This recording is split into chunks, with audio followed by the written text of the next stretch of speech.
Once you have a vision of what the line is, how does that turn into an actual design? The biggest part of my job that I don't think people in this industry talk about a lot, it's the intuition that comes with what's a yes and what's a no. We want to make sure the consumer constantly understands the mood of the brand. I do think there is a rise of this quiet luxury and being more minimalistic that kind of elevates your brand. It's an honor to watch you go through this career. There's so much that goes into it behind the scenes that you don't really get to see. So that's why this is super sick that we're doing this. Hi, Mel. Hi. How you doing? Good. How are you?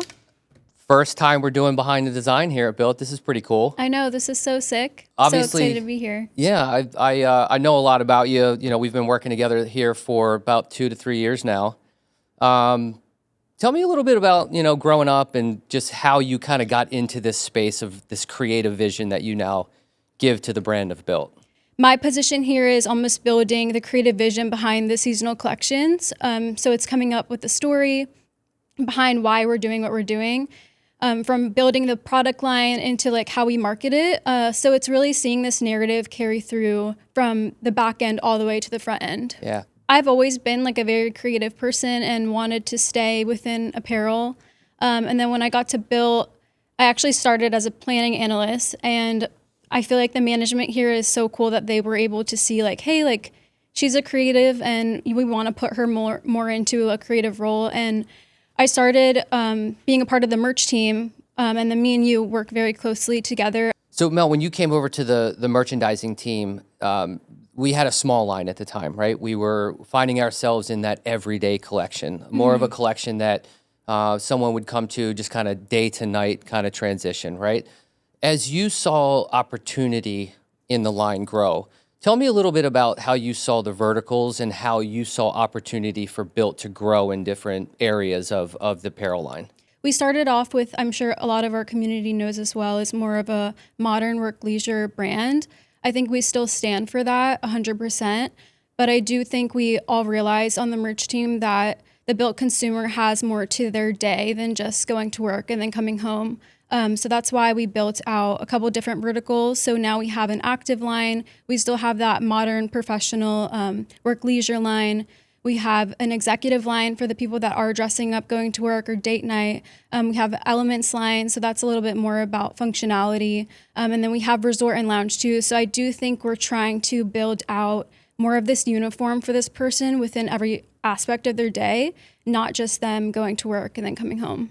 Now that we're doing a little bit of a sneak peek behind the design and how we tell stories in product, what was the one thing that made you realize that this was something for you and something that you really started to get attracted to? I'm very drawn to the passion behind the narrative of the product line, but then also how that gets to the front end and seeing the back end tie into the front end, and just really being able to have a single thread that carries that throughout the whole line.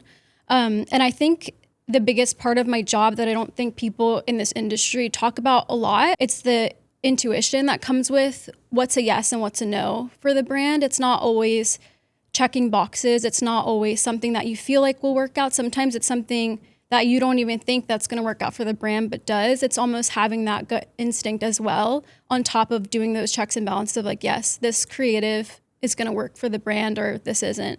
Where do you get most of your inspiration?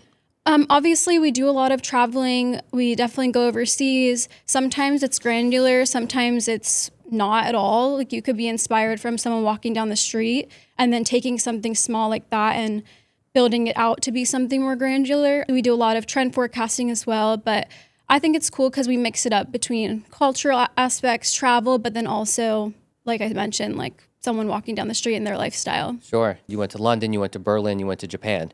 Take me through each one of those places and what jumped out to you the most, starting with Japan. Yeah, I think Japan obviously is definitely a little bit more futuristic and forward. I think BYLT does take a lot of inspiration from those places, still putting it through our lens and what our consumer will actually purchase from us. I do think there is a rise of this quiet luxury and being more simplistic or minimalistic that kind of elevates your brand. So I think that is something that we're trying to blend with trend to not get overboard with the brand. Sure. When I went to London, it felt a little bit more timeless in a sense where it is like that quiet luxury that you would think of somebody wearing, all year without it being out of style.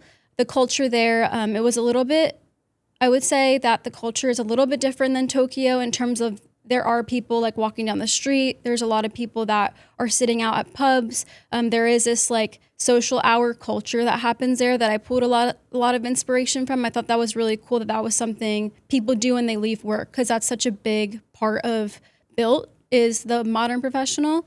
And then Berlin definitely had a little bit more of that commuter / grunge feel, but I thought it was really cool how they incorporated that edginess into their like work leisure apparel as well. Sure. Take me through when you come home from these trips. Tell me a little bit about what you'll do to kind of take that information that you just received from different parts of the world and how you're going to communicate this to your design team. Yeah.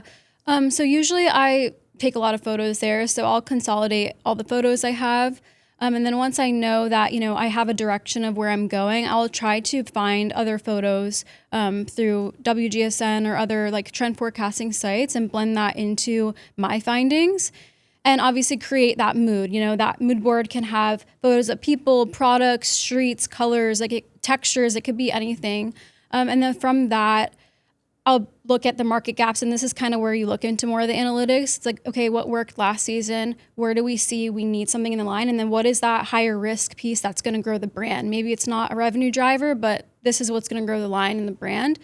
From that, we build the line, we hand that off to design, and it's cool because they're really the ones to bring that story to life into specific pieces. Let's go back to young Mel for a second. Here goes young Mel through her elementary school into high school. Did you ever find yourself a little bit more, like what were some of the things when you were growing up that made you realize that this was going to be the space for you? I'm from Turkey, so I grew up, my background consists of a lot of people in my life working in textile. So I grew up around a lot of culture in that aspect, Turkish rugs, just like the culture in general. There is a lot of sourcing, fabric, everything that goes into that. And those are the types of people that I was around. But then also, I was terrible at math growing up, like so bad. My best classes were probably reading, writing, English, art. So I think I've always leaned a little bit more creative, less analytical. But I do think what I love about my job now is that there is a blend of this creative side and there's this blend of the analytical side that I can kind of like work on my strengths with and then grow. So I feel like I'm in a good spot now, enhancing what I've loved from the beginning. I think it's very cool when you come into work and you have to build a creative vision. You're building it for the brand. Obviously, you have aspects of yourself and what that is.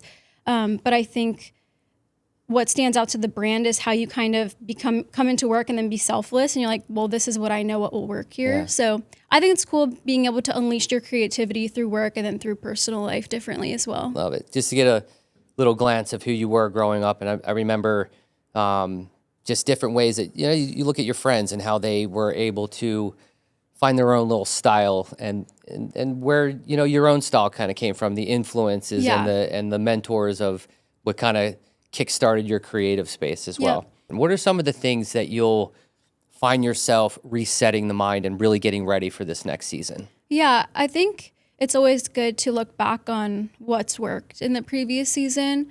It's good to look at the performance of pieces to see like what campaigns worked, what creative worked. But then I almost think you have to take that and forget it and then start with a blank canvas, just so you're not polluting some of the ideas that might come up. And then once you get into that space where you're like, okay, I'm ready to kick this off, I usually start with either travel or, like I said, it can be a little bit more simplistic, where I'm in a smaller town where something calls out to me. It could literally be the cobblestone streets or a watch, or it could be more detailed and small.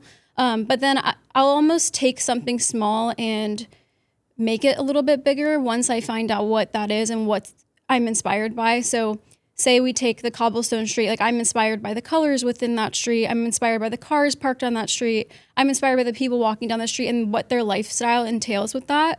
Once we have a creative vision at BYLT, then I'll start researching, going into more of like the trend. And it's like, okay, how is this going to work? How is this going to be forward, but still on brand?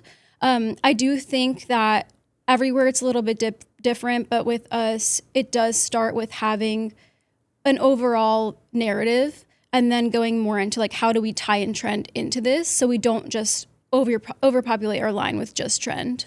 Spring, summer 25. We're in it. You guys have gotten some good momentum going into this season. Give me a little inspiration about what you brought into this line, the vision of what's working, and really just the story that you guys are telling through spring, summer 25. Spring, summer 25, internally we called it the modern runway, which kind of entailed this person's everyday routine, and that your schedule in today's modern society is really your runway. You're getting ready for the gym, you're getting ready for work, you're getting ready for date night. Like, there's all aspects of your day that we wanted to kind of build that uniform for. So obviously we are a little bit more on the minimalistic side with design. So things do feel a little bit more minimal, but I do think that this season we did branch out and lean more into some of the resort wear. So you'll see a little bit more linen. We leaned into textures, certain textured polos, things that feel a little bit more luxurious in a sense. But I think we really wanted to kit out this person's modern runway. What were some of the cultural moments that influenced this line, or maybe some of the specific places that you saw over the last 6 months that you got a chance to travel to, or some of the trends that you're seeing out there that really inspired the line? Yeah, all those places we have inspo from within the line, but I think overall, because we wanted to almost get back to the basics and build out something for someone's daily life, we did focus on San Diego more. And really because this person is on the coastline, and then he's going to an office setting, and then he's going to more of like a cocktail hour setting.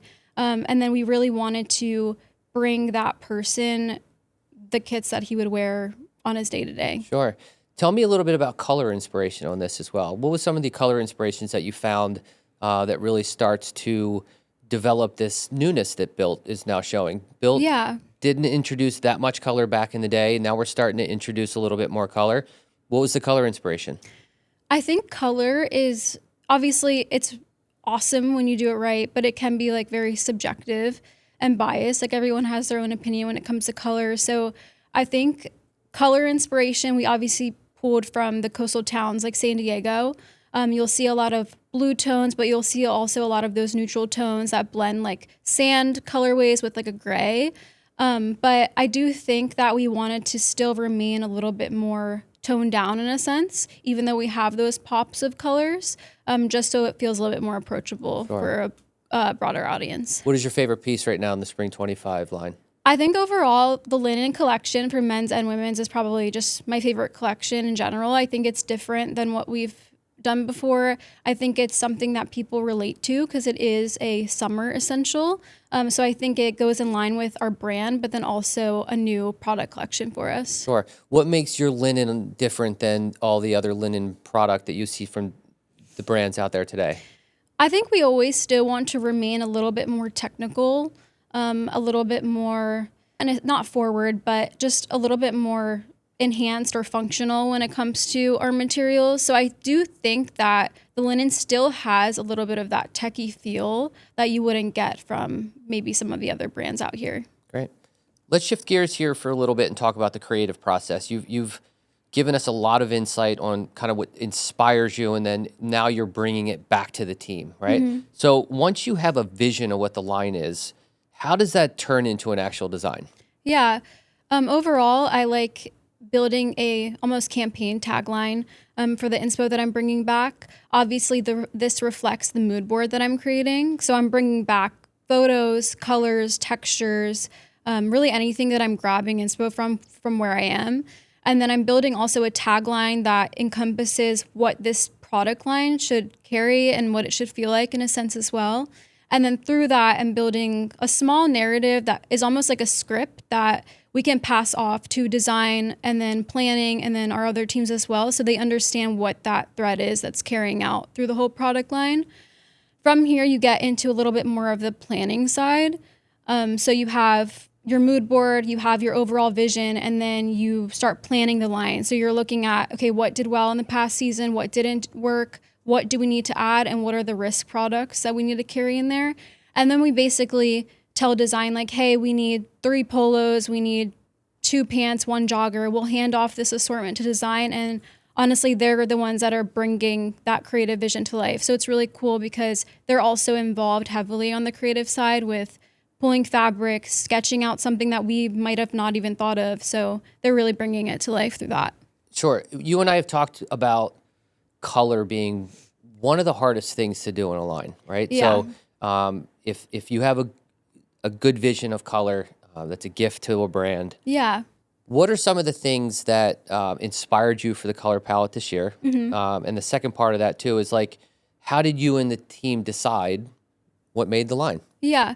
I think color for BYLT, we still want to remain neutral and approachable, and we want to appeal to a broader audience and stick on the lines of what our brand is. And usually that's a little bit more monochromatic and neutral, like I mentioned. But we did want a couple of pops of those colors in the spring summer 25 line. So you'll see like a lighter blue, a lighter like salmon, pink color. These are for, the consumers that want that pop for their summer wardrobe.